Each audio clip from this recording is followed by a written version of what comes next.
పాకిస్తాన్కి ఇప్పుడు దొరికింది చిన్న విరామమే. ఈ గ్యాప్లో తన తీరు మార్చుకోకపోతే అధోగతి పాలు కాక తప్పదా అంటే ఖచ్చితంగా అవుననే చెప్పాలి. ఇదే విషయాన్ని ప్రధానమంత్రి మోదీ కూడా పదే పదే నొక్కి వక్కాణిస్తున్నారు. ఆపరేషన్ సింధూర్ అనేది కేవలం ఒక కార్యక్రమం కాదని, ఇది ఉగ్రవాదంపై నిరంతర యుద్ధమని చెప్తున్నారు ఆయన. ఉగ్రవాదం ఏ రూపంలో ఉన్నా కూడా సహించేది లేదని తేల్చేశారు. మంగళవారం వీర జవాన్లను కలిసిన ఆయన ఇదే విషయాన్ని మరోసారి చెప్పారు.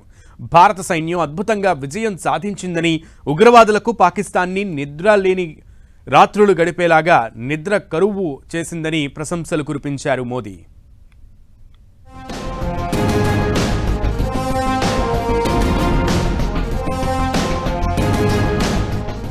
ఇది చిన్న విరామం మాత్రమే. ఆపరేషన్ సింధూర్ ఇక న్యూ నార్మల్. పాక్పై దాడులు ఆపడమనేది తాత్కాలికమని, ఇక ఇది నిరంతరం సాగే యుద్ధంగా ప్రధానమంత్రి మోదీ చెప్పినా దాని అసలు అర్థం తెలిసి వస్తోంది. టెర్రరిజం అనేది ఏ రూపంలో ఉన్నా ఇక సహించేదే లేదని భారత్ స్పష్టంగా చెబుతోంది. గతంలో లాగా ఎక్కడో ఎప్పుడో సంఘటన జరిగితేనే స్పందించడం కాదు, ఇకపై ఇండియన్ ఆర్మీ బార్డర్ దగ్గర తమ నిర్ణయాలు తాము స్వేచ్ఛగా తీసుకోవచ్చనేదే ప్రభుత్వం నిర్ణయంగా అర్థం చేసుకోవాలి.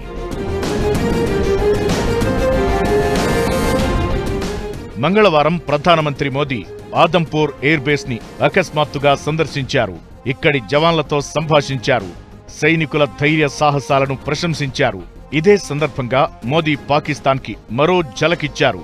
ఇక్కడి సుఖోయ్ 400 దగ్గర ఫోటో దిగారు. దీంతో పాకిస్తాన్ తాము ప్రచారం చేసుకున్నట్లుగా S-400 కి ఏమీ కాలేదనే సంగతి ప్రపంచానికి చాటి చెప్పినట్లయింది. పాకిస్తాన్ చెప్పిందంతా ఫేక్ కబుర్లని పబ్లిక్ గా బయటపెట్టారాయన.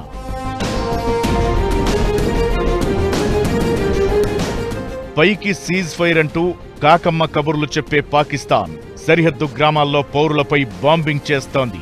జమ్మూ కశ్మీర్లో చోటు చేసుకున్న గన్ ఫైట్ లో 3 టెర్రరిస్టులను భద్రతా దళాలు లేపేశాయి.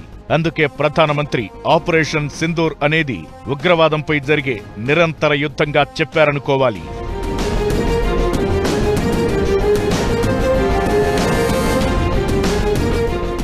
ఈ క్రమంలోనే ఇకపై పాకిస్తాన్ పీఓకేని వదులుకోవాల్సిందే అనే మరో సందేశం కూడా ఇచ్చారు.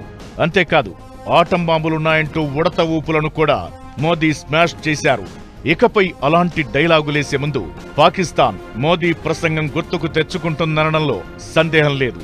రాబోయే రోజుల్లో చర్చలంటూ జరిగితే అది పీఓకే ఉగ్రవాదంపై మాత్రమే అని చెప్పడం ద్వారా ఇకపై పాకిస్తాన్ మనుగడ సాగించాలంటే మారక తప్పని పరిస్థితిని భారత్ కల్పించింది.